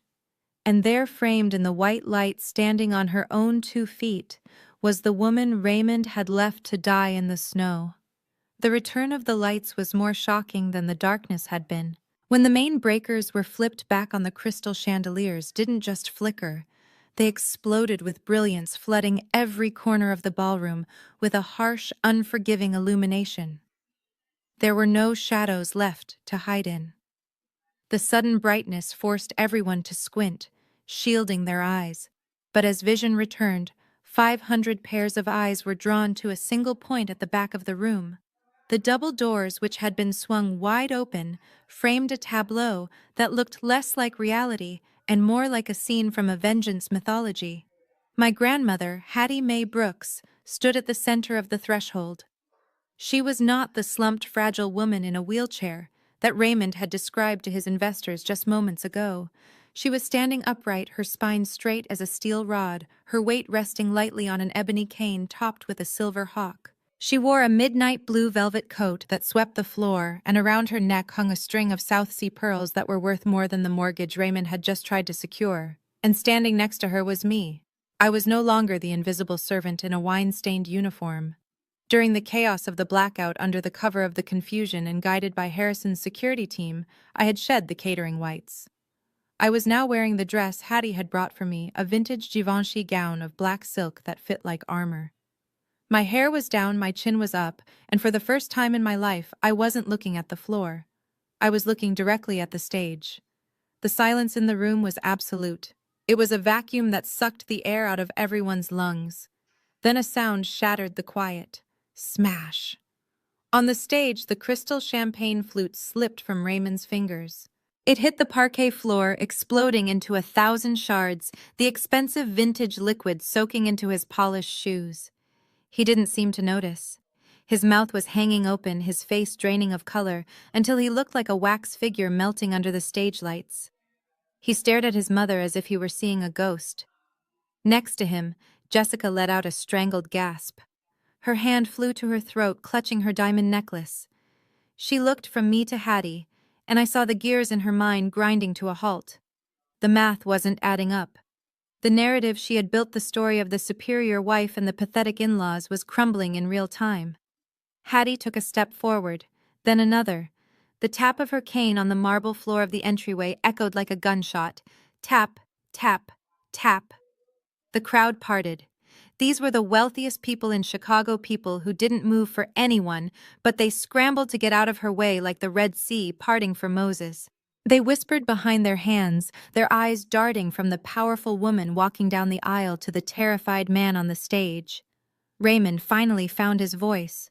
It was high-thinned by panic and desperate. "Security," he shrieked, pointing a shaking finger at us. "Security, get in here! That woman is a patient. She has escaped from a mental facility. She is dangerous." He looked wildly around the room, trying to make eye contact with the investors, trying to sell the lie one last time. "I apologize, everyone," he stammered, sweat beading on his forehead. "My mother, she has severe dementia. She gets violent. She doesn't know where she is. Please, somebody escort her out before she hurts herself." He was gaslighting an entire room. He was trying to rewrite reality even as it stood staring him in the face. It was pathetic, and it was infuriating. I stepped forward to speak, but Harrison, the lead attorney, moved faster. He stepped out from the phalanx of lawyers behind us, his voice booming without the need for a microphone. "Mr. Brooks Harrison," said, his tone dripping with legal authority, "I would advise you to stop speaking immediately." Raymond blinked, confused. "Who are you? I didn't hire you." "Get off my stage. I am Arthur Harrison, senior partner at Sterling Cooper," Vance Harrison announced. A murmur went through the crowd. Everyone knew that firm. They didn't represent patients escaping nursing homes. They represented billionaires. "And you are correct, Mr. Brooks. You did not hire me," Harrison continued, walking calmly toward the stage. "I represent the owner of this property, and the owner of the house you slept in last night, and incidentally the owner of the building we are currently standing in." Raymond laughed, a nervous, jagged sound. "What are you talking about? I am the owner. I am signing the papers right now." Harrison stopped at the foot of the stage. He looked up at Raymond with a mixture of pity and professional disdain. "No, sir, you are a tenant, and as of this moment you are a trespasser." "Trespasser," Raymond sputtered. "This is my mother. I have power of attorney. She is incompetent. Look at her." He gestured wildly at Hattie, who had now reached the front row. She stopped. She looked up at the son she had raised, the son who had thrown her away. She didn't scream. She didn't cry. She simply reached into her coat pocket and pulled out a small remote control. "Raymond," she said. Her voice wasn't amplified, but in the silent room it carried to the rafters. It was calm, clear, and devastatingly sane. "You have spent all night telling these good people a story. You told them I was sick. You told them I was a burden. You told them you were a hero." She pointed the remote at the massive LED screen behind him, the one that still displayed the slide titled "The Brooks Legacy." "I think it is time we told them the truth," she said. She pressed the button. The screen flickered. The slide of the smiling family photo vanished. In its place, grainy black and white footage appeared. It was time-stamped, December 24th, 7:30 p.m. A collective gasp went through the room. The image was undeniable. It was the front porch of the colonial mansion. The snow was falling heavily. The camera angle was high, capturing the scene perfectly. On the screen, the front door flew open. A figure, clearly Raymond in his expensive sweater, shoved a wheelchair onto the icy porch. The woman in the chair nearly tipped over. "Oh my God," someone in the front row whispered. The video continued. The audience watched in horrified silence as on-screen Raymond grabbed his daughter by the arm and threw her out into the blizzard. They watched him pick up a suitcase and hurl it into a snowbank. They saw his face twisted with rage as he screamed something that the camera's microphone picked up clearly. "Don't come back until you learn your place." The Raymond on the screen slammed the door, leaving two women to freeze. The video froze on that final frame, the closed door, and the old woman huddled under a thin coat in the snow. Hattie lowered the remote. She looked at the audience, then back at Raymond, who was staring at the screen, his face a mask of absolute horror. "That," Hattie said, her voice cutting through the stunned atmosphere like a blade, "is your legacy, Raymond. And tonight, I am here to collect the rent." The video on the massive LED screen continued to play a loop of cruelty broadcast in high definition. Every person in the ballroom watched in horrified fascination as the Raymond on the screen shoveled snow onto his mother's suitcase. The contrast between the man in the video screaming at a helpless old woman and the man standing on stage in a tuxedo preaching about family values was so stark, it was physically nauseating. The silence in the room broke. It didn't break with applause this time, but with a low, rumbling murmur of disgust that swelled into open outrage. I watched my father. He was frozen, his eyes darting back and forth between the screen and the audience, his mouth opening and closing like a fish on dry land. He raised his hands, trying to shield himself from the projection, as if he could physically block the truth from coming out. But the light from the screen washed over him, casting him in the cold blue glow of the blizzard he had created. Mr. Sterling, the wealthy developer who had been seconds away from signing the deal, stepped back from the podium as if Raymond were radioactive. He looked at the contract lying on the stand, then up at the screen, and finally at Hattie standing tall in the aisle. He didn't say a word. He simply reached out, picked up the thick stack of legal documents, and ripped them in half. The sound of the heavy paper tearing echoed through the room, sharp and final. He threw the pieces onto the floor at Raymond's feet, turned his back, and walked off the stage without looking back. That was the first domino. I stepped forward, moving to the center of the aisle next to my grandmother. I held up the tablet I had been given by the forensic accountants. My voice, empowered by the microphone Harrison handed me, rang out clear and steady. "It is not just about the eviction," I said, looking directly at the investors who had funded my father's lifestyle. "It is about the theft." I tapped the screen, and the image on the main projector changed. Gone was the video of the snow. In its place was a spreadsheet. Rows and columns of red numbers illuminated the room. For the past 5 years, Raymond Brooks has been systematically draining the family accounts I explained, walking slowly toward the stage. He claimed he was managing my grandmother's pension. Instead, he funneled over $500,000 into online gambling sites and offshore shell companies. I swiped to the next slide. It showed the property deed to the mansion. And this house. The one he claims is his legacy. He has mortgaged it 3 times behind the owner's back. He forged Hattie Brooks's signature on 3 separate occasions to secure loans from predatory lenders. He doesn't own this estate. He owes more on it than it is worth. He is not a tycoon. He is a bankrupt fraud who evicted his own mother to hide his crimes. The crowd gasped. I saw former friends of my parents turning away, whispering, checking their phones, distancing themselves from the sinking ship. Raymond's face turned a shade of gray I had never seen before. He gripped the podium, his knuckles white, looking like he was about to vomit. Then a shriek cut through the air. Liar. It was Jessica. She had climbed onto the stage, her silver dress shimmering under the harsh lights. Her face was twisted into a mask of pure panic. She wasn't defending her husband. She was defending her lifestyle. She pointed a manicured finger at Hattie. "This is a trick," she screamed, her voice shrill and desperate. "Look at her. She is standing up. She has been in a wheelchair for 5 years. She told us she was paralyzed." Jessica turned to the crowd, her eyes wide and manic. "Don't you see? She is the liar. She is the fraud. She has been faking it this whole time to spy on us. How can you trust a woman who lies about being crippled just to manipulate her own son?" The room went quiet again. It was a valid point, a desperate Hail Mary to shift the narrative. All eyes turned to Hattie. My grandmother didn't flinch. She didn't look at Jessica with anger. She looked at her with pity. She took a step forward, the tap of her cane echoing on the marble. She brought the microphone to her lips. "You are right, Jessica," Hattie said, her voice calm and commanding. "I could have walked years ago, but I stayed in that chair." Do you want to know why Hattie looked at Raymond, then at Trey, and finally back at Jessica? Because when you are standing, people perform for you. They show you their best faces. They smile. They bow. But when you are down, when they think you are weak, when they think you are broken and helpless, that is when they show you who they really are. She took another step, her gaze hardening into steel. "I stayed in that chair because it was the only way to see the knives you were hiding behind your backs.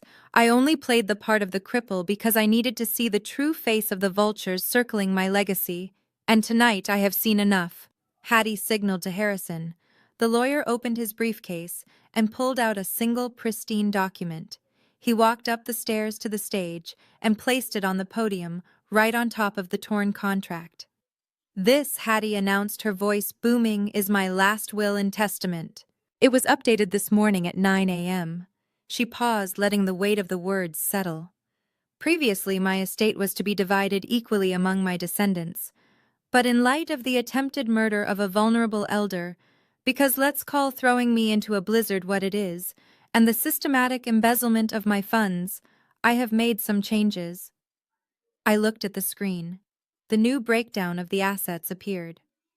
A pie chart showed one massive blue section and 2 tiny microscopic slivers. The Hattie Mae Trust, valued at $3.6 billion, is hereby transferred in its entirety to a revocable living trust under the sole control of my granddaughter, Jasmine Brooks. I felt my knees go weak. I knew it was coming, but hearing it out loud in front of the people who had treated me like a servant was overwhelming. "As for Raymond Brooks and Trey Brooks," Hattie continued, her voice turning to ice, "you are hereby disinherited. However, I am a generous woman. I have left you each a specific bequest." She pointed to the screen. The number $1 appeared next to their names. $1, she said. "So that you cannot claim I forgot you. I remembered you perfectly. I remembered every insult, every theft, and every moment of cruelty. This dollar is your payment for the show you put on tonight." Trey slumped against the wall, sliding down to the floor, his head in his hands.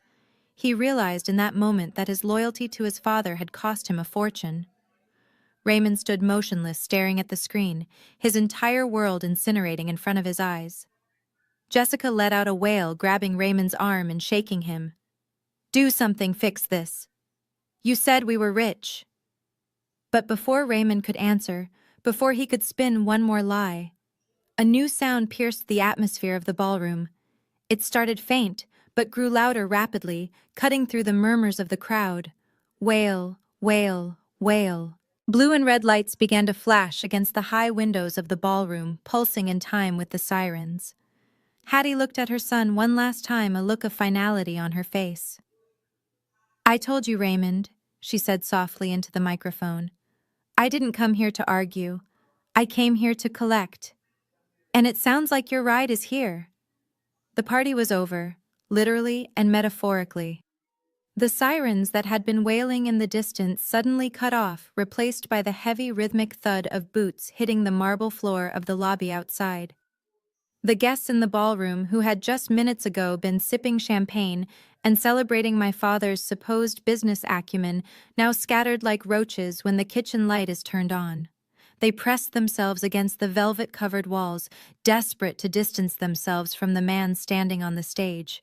Raymond Brooks, the man who had terrified me for 29 years, looked small. He looked deflated. The arrogance that had fueled him all night had evaporated, leaving behind a sweating, trembling shell of a man. He gripped the podium not for authority, but because his legs were giving out. A squad of 6 police officers marched into the ballroom. They didn't look at the crystal chandeliers or the horrified socialites. They walked in a V formation straight down the center aisle, led by a detective in a cheap suit who looked like he had seen enough corruption to last a lifetime. Raymond tried to straighten his tie, a reflex of vanity that looked pathetic in the face of impending doom. "Officers," he called out, his voice cracking. "Thank God you are here. My mother is having an episode. She is disturbing the peace. Please remove her." The detective didn't even slow down.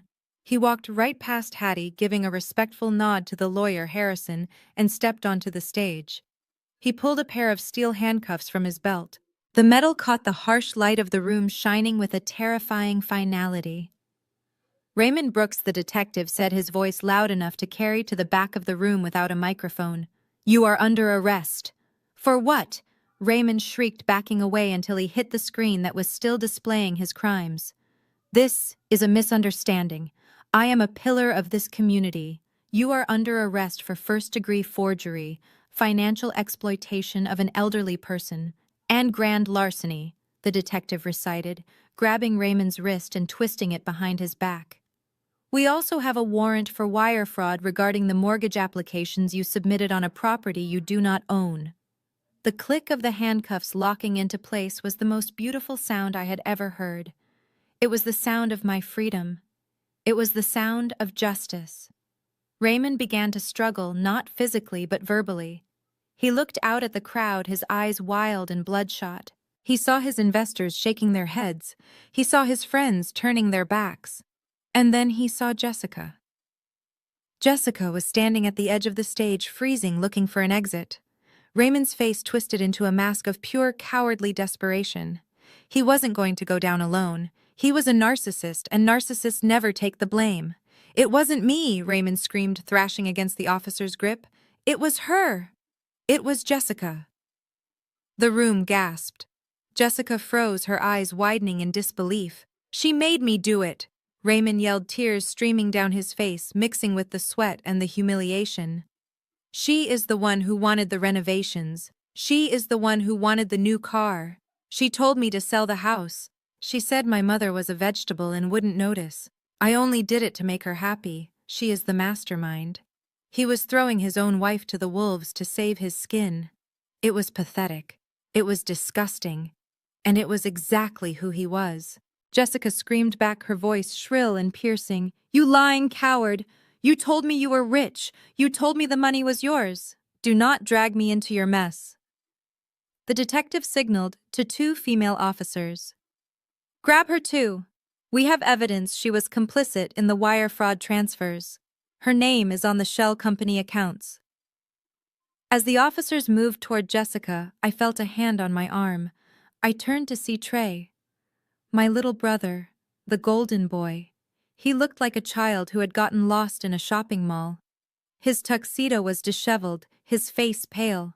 He looked at the police arresting our father, then at Hattie standing like a statue of judgment, and finally at me. Jasmine, he whispered, his voice trembling.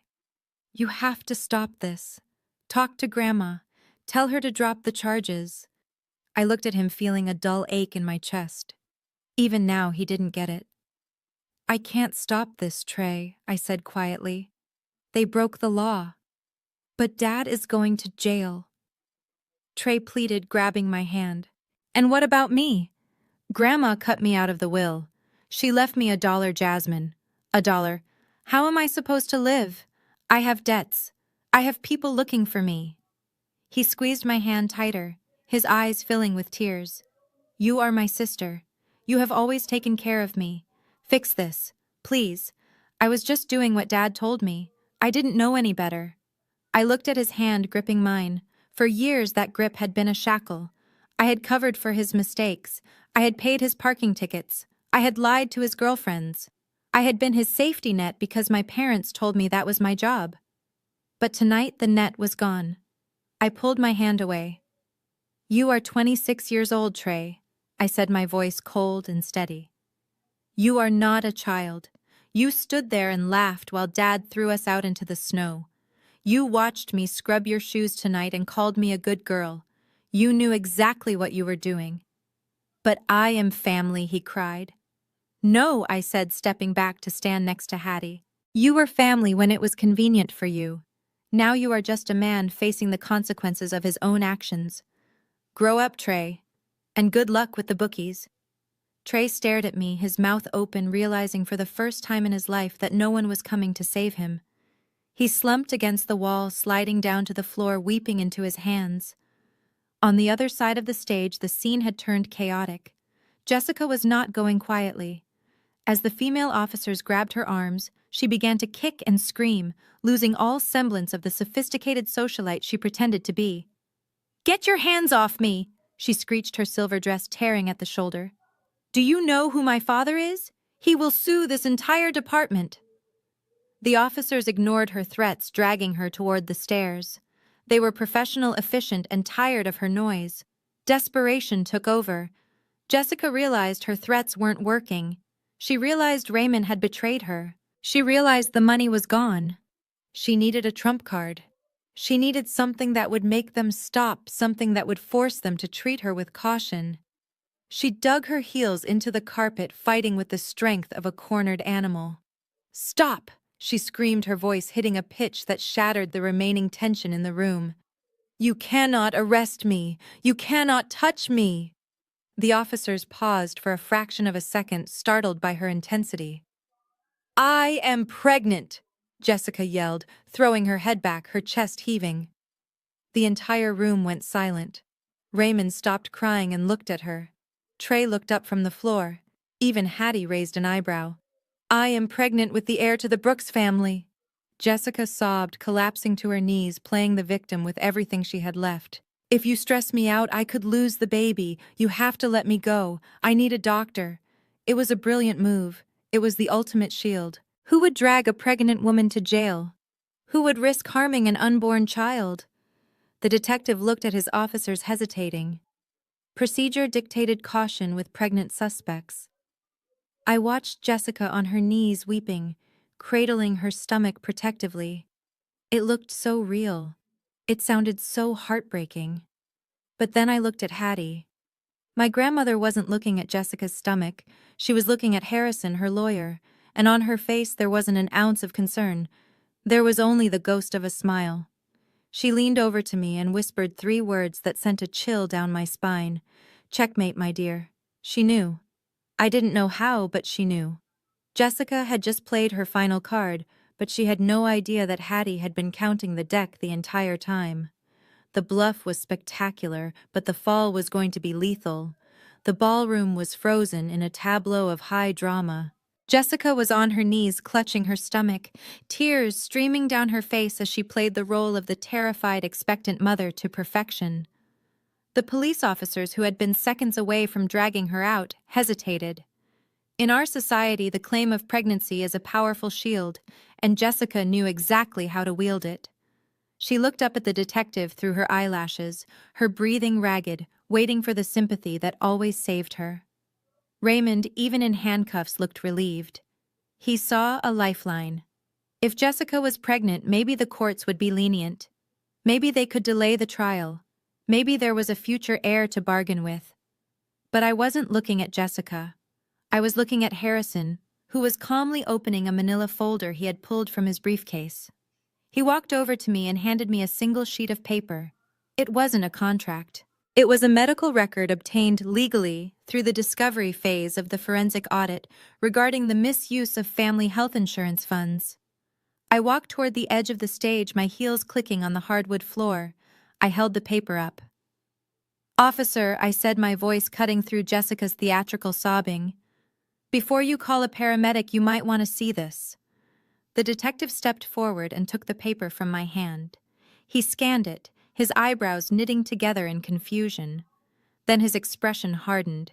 He looked down at Jessica with pure disgust. "What is this?" Jessica snapped, dropping the act for a split second. "It is a medical invoice from the Northwestern Fertility Clinic dated 3 years ago," I stated, addressing the entire room. "It is for a tubal ligation procedure, a voluntary sterilization." I looked at my brother Trey. He was standing near the wall, his face pale. "She isn't pregnant, Trey. She hasn't been able to get pregnant for 3 years. She lied to you to get a ring. She lied to get access to the trust fund. And she is lying now to stay out of jail." The silence that followed was deafening. Jessica stopped crying instantly. The color drained from her face, leaving her looking gray and aged under the harsh lights. Trey stared at his wife. The realization hit him like a physical blow. The son he thought he was protecting, the legacy he had betrayed his own sister for, it was all smoke and mirrors. He let out a sound that was half laugh, half sob. "You lied," Trey whispered, walking toward her. "You told me we were building a family. You made me ask Dad for more money for the nursery. You made me kick Jasmine out." "It doesn't matter," Jessica shrieked, scrambling backward as the female officer grabbed her arm again. "I did it for us. You did it for the money." Trey screamed, his voice breaking. "You are a monster!" The detective had heard enough. "Get her out of here," he ordered. As they dragged Jessica away, kicking and screaming obscenities that made the remaining socialites cover their ears, the detective turned to Raymond. "Mr. Brooks, you have the right to remain silent. I suggest you start using it." They hauled my father off the stage. He didn't look at me. He was staring at the floor, a broken man who had gambled everything on a lie and lost. But we weren't done yet. As the police cars sped away with Raymond and Jessica, Harrison turned his attention to Trey. My brother was still standing there looking lost, waiting for someone to tell him what to do. He looked at Hattie, his eyes filling with hope. "Grandma," he said, stepping forward. I didn't know. You saw that, right? She tricked me too. I am a victim here." Hattie looked at him. She didn't look angry. She looked tired.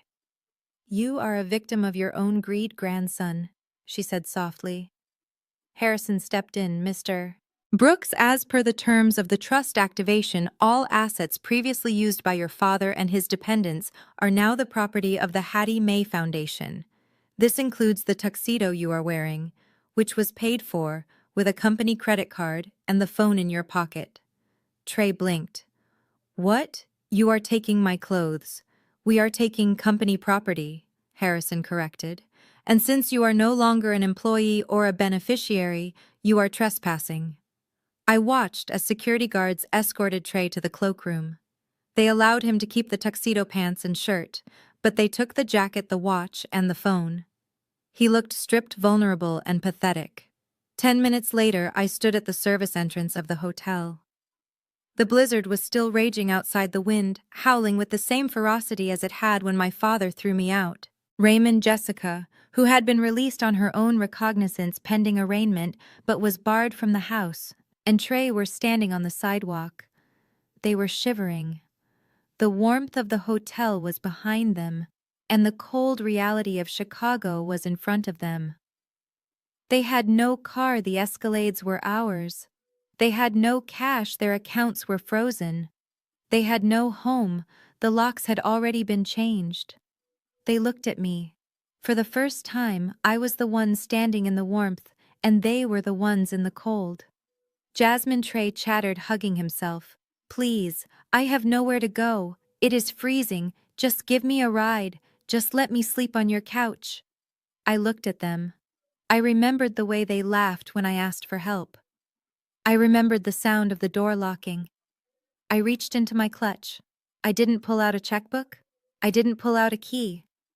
I pulled out 3 slips of paper and a coupon I had found in my purse from the night before. "Here," I said, handing them to Trey. He looked down. In his hand were 3 one-way bus tickets to the other side of town and a coupon for 15% off a night at the Motel 6. "It is a bit of a walk to the bus station," I said, my voice calm. "But if you hurry, you might beat the storm." "You can't do this," Jessica screamed, her mascara running down her face. "We are family." I looked at Hattie, who was watching from the window of the warm, waiting limousine. "No," I said, turning my back on them. "I have a family. You 3 are just people I used to know. Merry Christmas." I signaled the doorman. He closed the heavy steel door, shutting out their protests, shutting out the cold and shutting out the toxicity that had plagued my life for decades. I walked to the limo and climbed in next to Hattie. She patted my hand. "It is done," she said. "It is done," I agreed.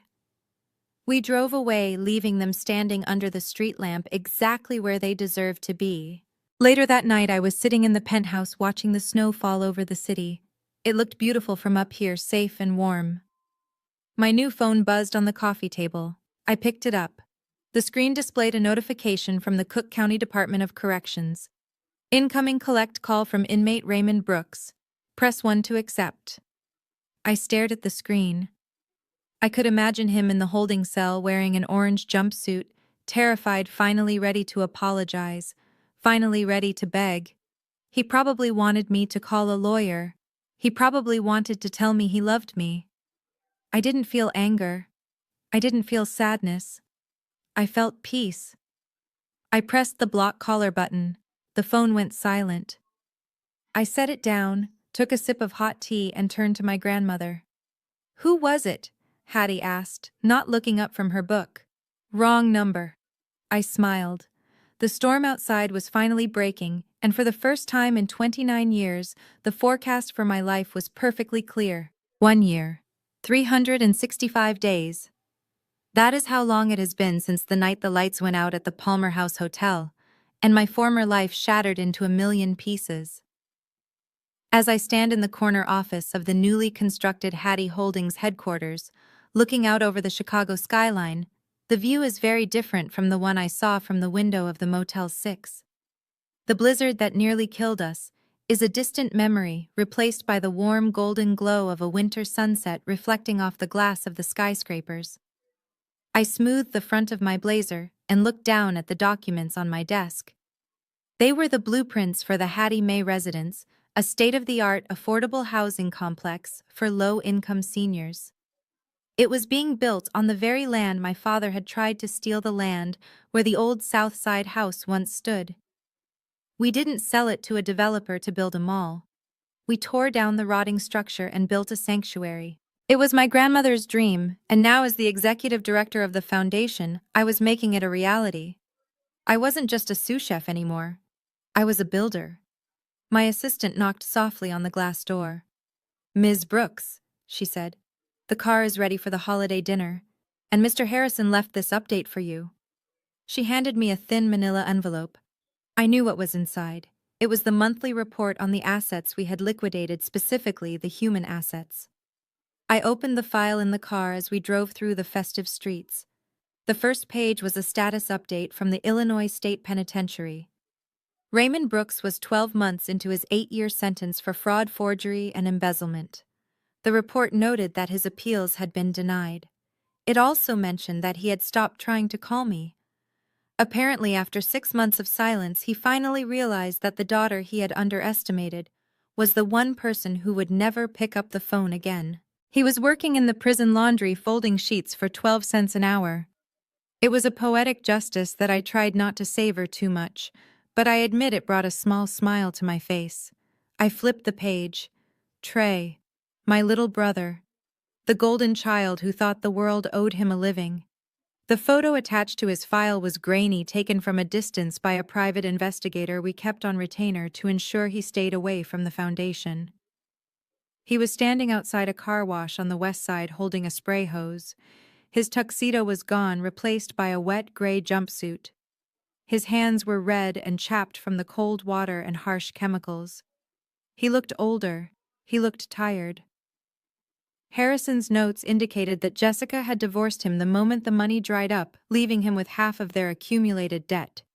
He was living in a studio apartment above a garage, learning for the first time in his life what it meant to earn $1. And Jessica. The last page was brief.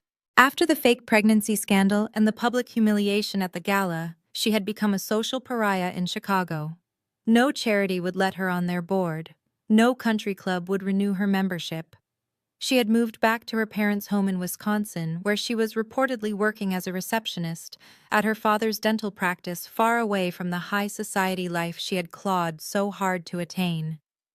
I closed the file and looked out the window. They were gone. The toxicity, the manipulation, the constant need to prove my worth to people who were incapable of loving me, it was all gone. The limousine pulled up to the curb, but it wasn't the curb of the cold, imposing colonial mansion. It was the entrance to a beautiful brownstone in Lincoln Park, the new home I shared with Hattie. I walked inside and the smell hit me instantly. Not the smell of fear or tension, but the smell of roasted sage, cranberry sauce, and expensive red wine. The house was decorated simply, but elegantly, with a real tree standing in the corner, covered in ornaments that Hattie and I had picked out together. In the dining room, the table was set. But there were no place cards. There was no hierarchy. Hattie sat at the head of the table, not in a wheelchair, but in a comfortable armchair. She looked healthy. Her cheeks were pink, her eyes bright with laughter. Sitting around her were not sycophants or fake friends. There was Harrison, who had taken off his suit jacket and was currently trying to carve the turkey. There was Marcus, the head of security, who had saved us that night, laughing as he poured wine for the guests. There were 2 of the nurses who helped care for Hattie and the head chef from my old restaurant, whom I had hired to run the kitchen at the new senior center. Jasmine, Hattie called out when she saw me. "Come here, darling. Harrison is butchering this poor bird. We need a professional." I laughed, the sound bubbling up from my chest, light and free. I walked over and kissed my grandmother on the cheek. "Merry Christmas, Grandma," I whispered. "Merry Christmas." "Madam CEO," she winked back. As I took the carving knife and looked around the table, I felt a warmth that had nothing to do with the fireplace. I looked at these people. They didn't share my blood. They didn't have the name Brooks. But they were loyal. They were kind. They were the ones who had stood by us when the world fell apart. We ate, we drank, we told stories. There were no insults disguised as jokes. There was no walking on eggshells. There was just peace. Later that night, after the guests had left and the fire was dying down to embers, Hattie and I sat on the sofa watching the snow fall outside the window. It looked beautiful now, soft and quiet, no longer a threat.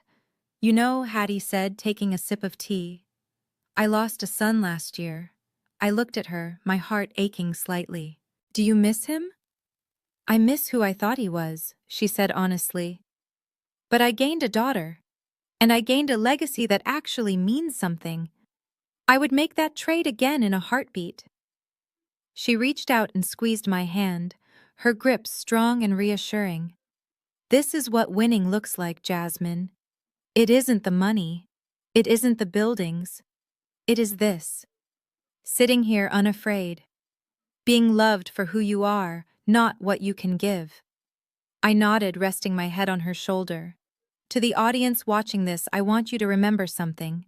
I spent 29 years thinking I was worthless because my family treated me that way. I thought I had to earn their love by being a servant in my own home. I was wrong. Family is not DNA. Family is not the name on your birth certificate. Family are the people who hold the umbrella when the rain starts to fall. Family are the people who pull you out of the snowbank when everyone else drives by. Do not ever let anyone define your worth, even if that person is your father or your mother. If you are in a situation where love feels like a transaction, walk away.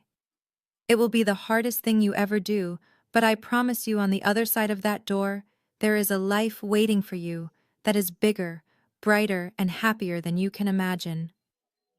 My name is Jasmine Brooks. I was a victim, I was a survivor, and now I am the CEO of my own destiny. Thank you for listening to my story. If this resonated with you, if you have ever had to cut ties to save your soul, please hit the like button and subscribe. Share this with someone who needs to know that they are not alone. Remember, the best revenge is not destroying your enemies. It is living a life so beautiful that they don't even exist in your world anymore.